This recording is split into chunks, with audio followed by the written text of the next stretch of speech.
নমস্কার বন্ধুরা, আমি ময়ূরী আবার একটি নতুন ভিডিওতে আপনাদের সকলকে জানাই স্বাগত।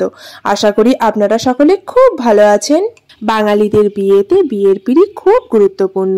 এটি আমার স্কুল ফ্রেন্ডের বিয়ের পিঁড়ি। যেই বান্ধবীর সাথে স্কুল লাইফ কাটালাম, ছোট থেকে একটু একটু করে বড় হয়ে উঠলাম, সেই বান্ধবীর স্পেশাল দিনে তার বিয়ের পিঁড়িটি কারুকার্য করতে পেরে আমি খুব খুশি।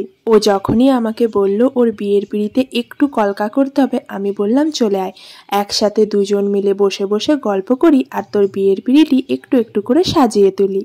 প্রথমে বিয়ের পিঁড়িটি ভালো করে রং করে একটু রোদে শুকিয়ে নিয়েছি। এবার তুলি আর রং নিয়ে বসে পড়েছি কারুকার্য করতে। এর আগে আমি অনেক কিছুরই ওপর কলকা, আলপনা সবকিছুই করেছি, কিন্তু জানেন তো আমি যেহেতু এইসব কাজ করতে খুব ভালোবাসি, বেশ আনন্দ সহকারে কাজগুলো করতাম। এই কাজটা করার সময় মনের মধ্যে একটি অন্যরকমই ফিলিংস কাজ করছিল, একটু ইমোশনালও হয়ে যাচ্ছিলাম।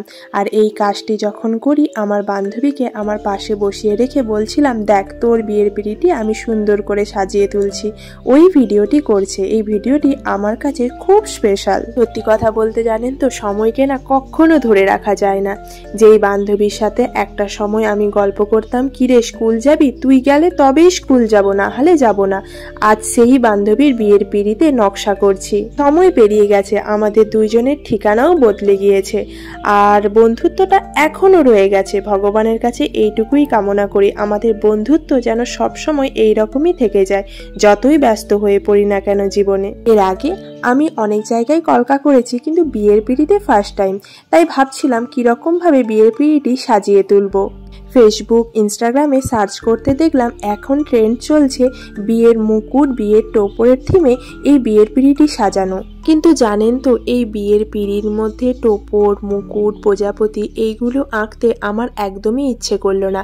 কারণ আমাদের একটি রিচুয়ালস আছে, যখন এই বিয়ের পিঁড়ির উপরই বর বউকে দাঁড়িয়ে ওই রিচুয়ালসটি পালন করতে হয়। যদি বিয়ের পিঁড়ির ওপরে টোপর, মুকুট এগুলো এঁকে ফেলি, তাহলে টোপর মুকুটের ওপর পা লাগবে, যেটি আমার খুব খারাপ লাগলো। তাই ভাবলাম না, একটু কলকা ডিজাইনের মোটিভেই কিছু বানিয়ে ফেলি। তাই প্রথম পিঁড়িতে আম কলকা মোটিভেরই একটি কলকা করেছি।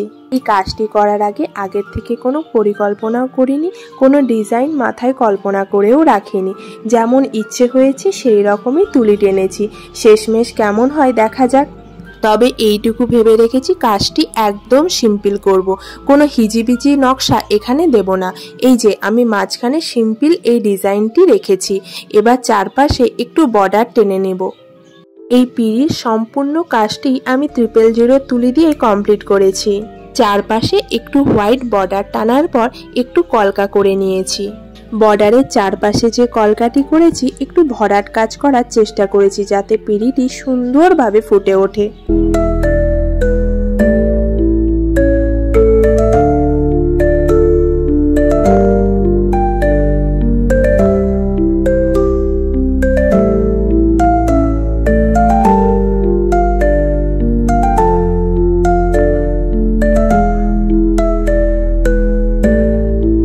আমার বান্ধবী বলল পিঁড়িতে ওর এবং ওর বরের নাম লিখে দিতে, তাই এখন দুজনের নামটি লিখে নিচ্ছি। এই যে এখন আমি জিজুর নামটা লিখে নিচ্ছি।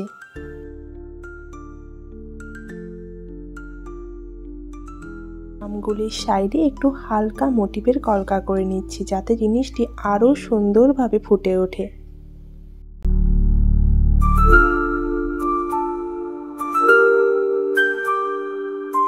বাঙালি বিয়েতে দুটো পিঁড়ি লাগে, তাই দুটো পিঁড়ি রেডি করব। একটাতে আম মোটিভের কলকা করলাম, তাই ভাবলাম অপরটিতে একটু ময়ূর ডিজাইন করে ফেলি। এই যে এখন রেডি করছি আরেকটি পিঁড়ি। দুটো সেম ডিজাইনের বানালেও ভালো লাগতো, কিন্তু ও বলল না, দুটো দু রকমের বানালে ওর খুব পছন্দ হবে, তাই ওর পছন্দটা মাথায় রেখেই দুটো দু রকম বানিয়ে ফেললাম।